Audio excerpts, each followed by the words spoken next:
Good morning सभी साथियों को। हम बात कर रहे हैं पशु परीक्षा 2024 की जो वैकेंसी आई हुई है उसमें पार्ट 2 की किसकी बात कर रहे हैं। पार्ट 2 के महत्वपूर्ण टॉपिक और महत्वपूर्ण क्वेश्चन आपको यहाँ पे बताए जाएंगे। आप चैनल को सब्सक्राइब करके वीडियो को लाइक जरूर कर देना।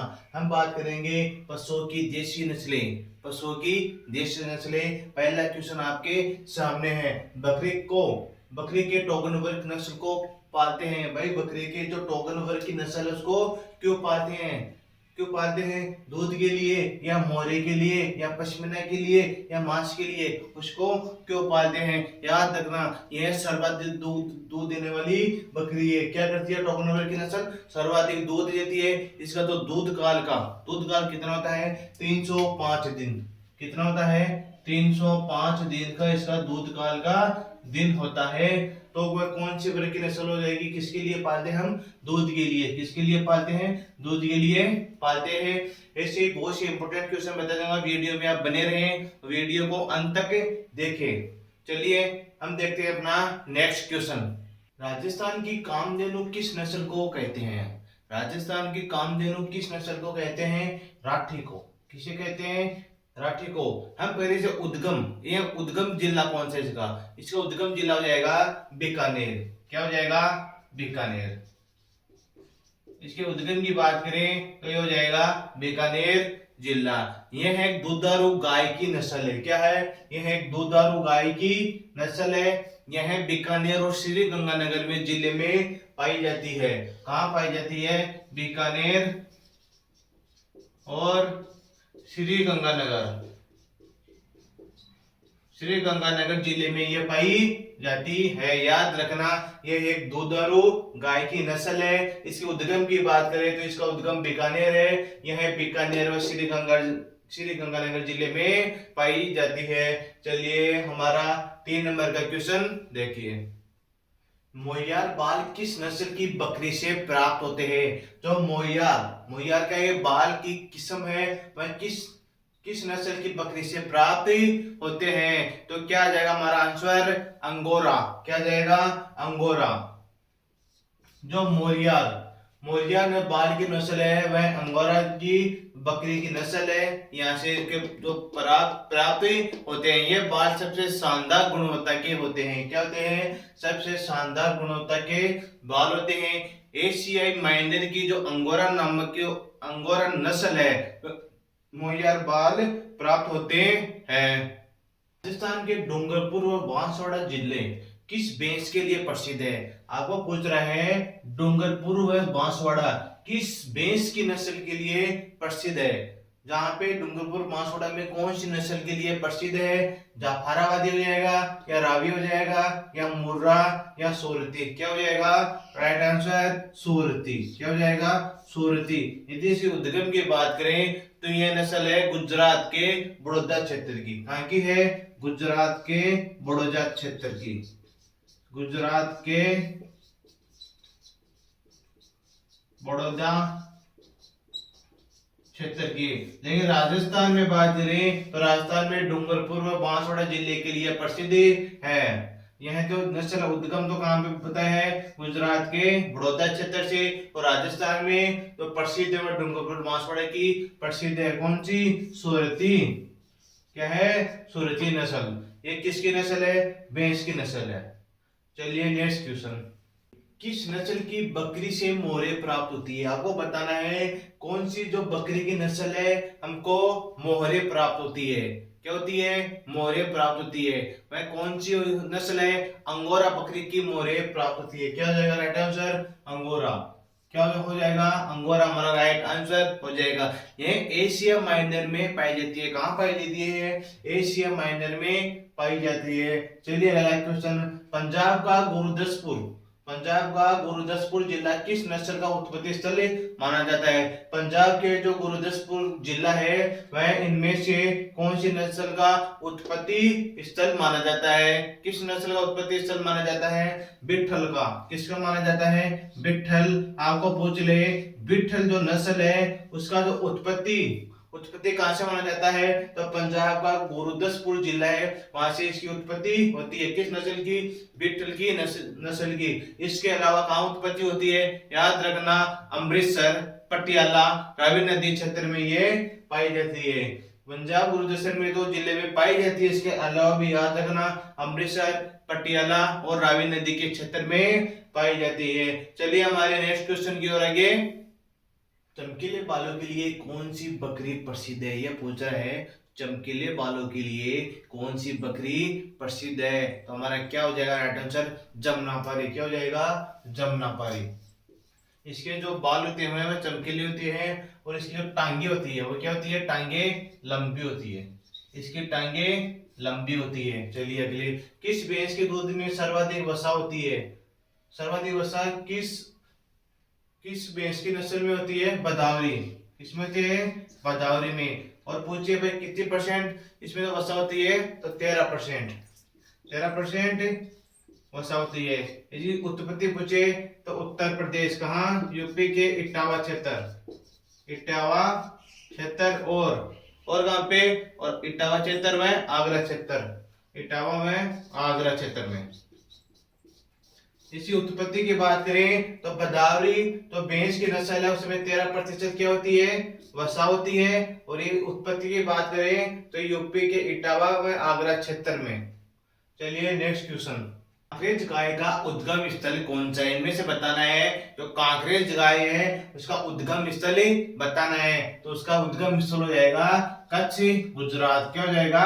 कच्छ, गुजरात हो जाएगा। यह भारत की सबसे भारी नस्ल भी बोलते हैं। किसको? कांकरेज को। क्या बोलते हैं? कांकरेज को। भारत की सबसे भारी नस्ल भी इसको ही बोलते हैं। राजस्थान में कहाँ पाई जाती है? राजस्थान में पाई जाती है ये जालोर पाली। जालोर पाली, सांचौर और सिरोही में। याद रखना, जालोर में, पाली में और सांचौर और सिरोही में। यदि राजस्थान की बात करें तो राजस्थान में जालोर, पाली, सांचौर और सिरोही में कौन सी नस्ल का उद्गम कौन सी पाई जाती है? कांकरेज पाई जाती है। इसी उद्गम की बात करें, क्या बात करें? यदि उद्गम की बात करें तो हो जाएगा कच्छ, गुजरात हो जाएगा। चलिए हमारा 10वां question, question number 10। Question number 10वां देखिए हमारा। हम बात कर रहे हैं बर्बरी नस्ल का। जो बर्बरी नस्ल है उसका जो मूल उत्पत्ति स्थल कौन सा है? इनमें से बताना है। बर्बरी नस्ल का तो मूल उत्पत्ति स्थल कौन सा है? तो कौन सा हो जाएगा? कौन सा हो जाएगा? दक्षिणी सोमानिया। क्या हो जाएगा? दक्षिणी सोमानिया। ये कहाँ पे है? अफ्रीका। कहाँ पे है? अफ्रीका में स्थित है। तो बर्बरी नस्ल का जो मूल उत्पत्ति है वह दक्षिणी सोमालिया है। यह अफ्रीका में स्थित है। चलिए नेक्स्ट क्वेश्चन की ओर। इसकी किस नस्ल के सींग जलेबी के आकार के होते हैं? यह पूछ रहे हैं जो भैंस की इनमें से कौन सी नस्ल है इसके जो सींग होते हैं वह जलेबी के आकार के होते हैं? तो कौन सी भैंस हो जाएगी? मुर्रा भैंस। कौन सी हो जाएगी? मुर्रा भैंस हो जाएगी। यदि मुर्रा भैंस का जो दूध होते हैं उसमें वसा की बात करें तो कितना हो जाएगा? इसमें वसा कितनी पाती है? 7%। कितनी वसा पाती है? 7% इनके दूध में वसा पाती है। याद रखना, जलेबी के आकार के जो सींग होते हैं वो मुर्रा भैंस की जो नस्ल होती है उसके होते हैं। चलिए नेक्स्ट क्वेश्चन। वॉल आइज के लिए कौन सी भैंस प्रसिद्ध है? वॉल आइज का मतलब आप जानते हैं, वो आंखें, आइज मतलब आंखें, वॉल मतलब गोल। नीली रावी। क्या हो जाएगा? नीली रावी हो जाएगा। क्योंकि इसके जो वॉल आइज आंखें होती है वो कैसी होती है? सफेद होती है।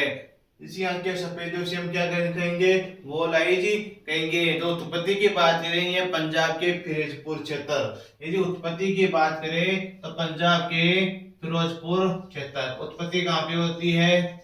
उत्पत्ति की बात करें तो पंजाब के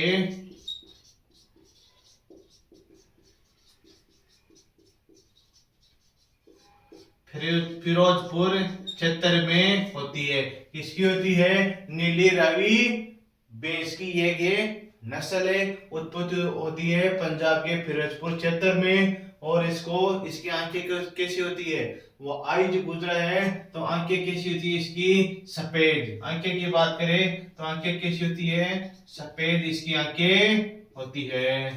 चलिए नेक्स्ट क्वेश्चन।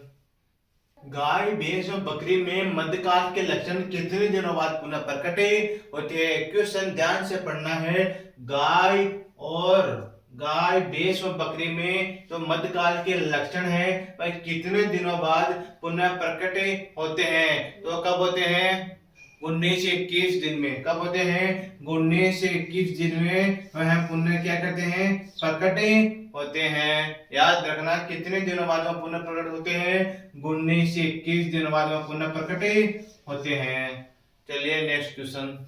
चलिए राजस्थान में भैंसों में सबसे प्रमुख नस्ल कौन सी है, इनमें बताना है। सबसे तो प्रमुख नस्ल कौन सी है, तो कौन सी हो जाएगी, मुर्रा।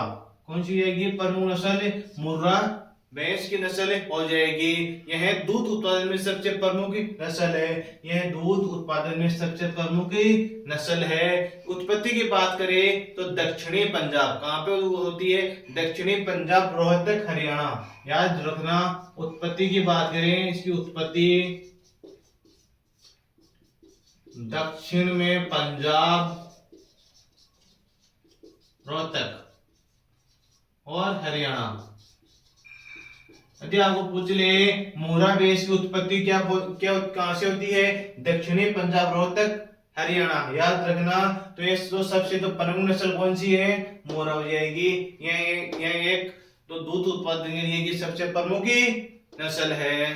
चलिए पाकिस्तान का सिंध व थारपाकर जिला निम्न में से किस गाय का उत्पत्ति स्थान माना जाता है। बता रहे थे पाकिस्तान में जो सिंध नामक का जिला है, सिंध व थारपाकर नामक का जिला है, वहां किस नस्ल की तो उत्पत्ति माना जाता है। तो किस नस्ल की उत्पत्ति माना जाता है, थारपाकर की। किसकी माना जाता है, थारपाकर नस्ल की उत्पत्ति माना जाता है। पाकिस्तान का सिंध व थारपाकर जिला माना जाता है। जो ये जो थारपाकर नस्ल है, यह अपने राजस्थान में जोधपुर और जैसलमेर में पाई जाती है। यदि राजस्थान में बात करें तो जोधपुर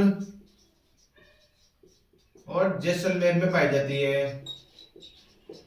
कौन सी नस्ल पाई जाती है, थारपाकर। कहाँ पाई जाती है, राजस्थान में जोधपुर और जैसलमेर में पाई जाती है। यह दूध उत्पादन में बोझा ढोने के लिए प्रसिद्ध है। बोझा ढोने का मतलब है वजन को सहन करने में, वजन उठाने में, वजन को सहन करने में के लिए भी कौन सी नस्ल है, थारपाकर है। यह एक द्विप्रयोजनी नस्ल है। क्या है, द्विप्रयोजनी नस्ल भी कौन सी है, थारपाकर। याद रखना द्विप्रयोजनी। ये क्या कौन सी नस्ल है, द्विप्रयोजनी नस्ल है, जो बोझा ढोने के लिए भी उपयोगी है और दूध देने के लिए भी उपयोगी है। राजस्थान में बात करें तो राजस्थान में जोधपुर और जैसलमेर में पाई जाती है। ये उत्पत्ति बात करें तो पाकिस्तान का सिंध और थारपाकर नामक जिले हैं, वहां पे उसकी उत्पत्ति बताई जाती है। इस नस्ल की बकरी के सींग नहीं होते हैं। वह किस नस्ल की बकरी है जिसके सींग नहीं होते हैं। इनमें से बताना है किस बकरी की नस्ल के सींग नहीं होते हैं। किसके नहीं होते हैं, टोगन वर्ग। ये टोगन वर्ग, ये जो नस्ल होती है बकरी की, इसके क्या सींग नहीं होती है। यह एक दुधारू है। क्या है, दुधारू बकरी है, दुधारू बकरी है। यह लगातार 2 साल तक दूध देती है। कितने दिनों तक, 2 साल तक दूध देती है। कितना दूध देती है, 2 साल तक दूध देती है। यह दुधारू बकरी है। इसके क्या सींग नहीं होते। क्या नहीं होते हैं, सींग नहीं होते हैं। चलिए देखिए राजस्थान में कुल गायों की संख्या कितनी है। ये पूछ रहे हैं राजस्थान में कुल गायों की संख्या कितनी है। तो गायों की संख्या कितनी हो जाएगी, 1.39। कितनी हो जाएगी, 1.39 करोड़। कितनी हो जाएगी, 1.39 करोड़ हो जाएगी। जो भारत में, वो तो भारत से कितनी है, भारत से कितनी है, 7.26% कहां पे है, राजस्थान में है। कितनी है, 7.26 राजस्थान में है। तो तो भारत में गायों की संख्या कितनी है? यदि भारत में पूछे तो भारत में गायों की संख्या कितनी हो जाएगी? 19.34 करोड़। यदि भारत में पूछे 19.34 करोड़ हो जाएगी। यदि राजस्थान में पूछे तो राजस्थान में 1.39 करोड़ गायों की संख्या है। भारत में पूछे तो 19.34 करोड़ गायों की संख्या है। यदि भारत से राजस्थान में कितनी परसेंट है तो 7.26% है। तो विश्व की बात करें तो विश्व की कितनी परसेंट है भारत में? विश्व की कितनी परसेंट है भारत में? तो कितनी हो जाएगी? 15%। कितनी हो जाएगी? 15% विश्व की भारत में है। भारत में गायों की कितनी नस्लें हैं? भारत में गायों की कितनी नस्लें हैं? गायों की कुल नस्लें हैं, गायों की नस्लें है 53। कितनी है? 53 गायों की नस्लें हैं। ये सर्वाधिक कहाँ है गायों की संख्या? भारत में सर्वाधिक गायों की संख्या कहाँ पे है? मध्य प्रदेश में। सर्वाधिक गाय कहाँ पे है? मध्य प्रदेश में है। सर्वाधिक गाय कहाँ पे है? मध्य प्रदेश में। और पूछे तो कितनी है? भारत की 11%। कितनी है? 11%। तो कहाँ पे पाई जाती है? मध्य प्रदेश में ही पाई जाती है। पूछे सर्वाधिक गाय भारत में कहाँ पाई जाती है? तो मध्य प्रदेश में पाई जाती है। यदि राजस्थान में कुल गायों की संख्या पूछे तो 1.39 करोड़ हो जाएगी। यदि भारत में गायों की संख्या पूछे तो 19.34 करोड़ हो जाएगी। तो विश्व के 15% है और भारत के 7.26% कहाँ पाई जाती है? राजस्थान में पाई जाती है। यदि गायों की नस्लें पूछे तो कितनी नस्लें हैं? 53 नस्लें हैं। ये याद रखना, डेफिनेटली आपको यहाँ पे क्वेश्चन मिलेगा। आपको क्वेश्चन जरूर यहाँ से एक क्वेश्चन देखने को मिल सकता है एग्जाम में एक क्वेश्चन देखने को मिल सकता है, इसलिए अच्छे से इसको याद कर लेना। चलिए हम बढ़ते हैं आगे नेक्स्ट क्वेश्चन की ओर। पिछली टांगे पर पीछे की तरफ लंबे घने बालों का होना किस नस्ल की पहचान है? याद रखना, पिछली टांगे पर पीछे की तरफ लंबे घने बालों का होना किस नस्ल की पहचान है? किस नस्ल की पहचान है? जमुनापुरी। किस नस्ल की पहचान है? जमुनापुरी। क्योंकि इसके जो पीछे की तरफ जो लंबे बाल होते हैं और घने बाल होते हैं, इसका जो माथा चौड़ा होता है, नाक रोमन, सींग छोटे होते हैं और चपटे होते हैं। तो इसके शरीर पर किस प्रकार के धब्बे होते हैं? काले धब्बे, भूरे चमड़े के रंग के आकार के धब्बे होते हैं। वह किस नस्ल की पहचान की जा सकती है? जमुनापुरी की। इस नस्ल के जो शरीर पर काले भूरे प्रकार के धब्बे होते हैं, जिसका माथा क्या होता है? चौड़ा होता है, सींग छोटे और चपटे होते हैं। हम पहचान कर सकते हैं वह कौन सी नस्ल हो जाएगी? जमुनापुरी नस्ल हो जाएगी। आप जो लोग पहली बार चैनल पे विजिट कर रहे हैं तो चैनल को सब्सक्राइब जरूर कर दें।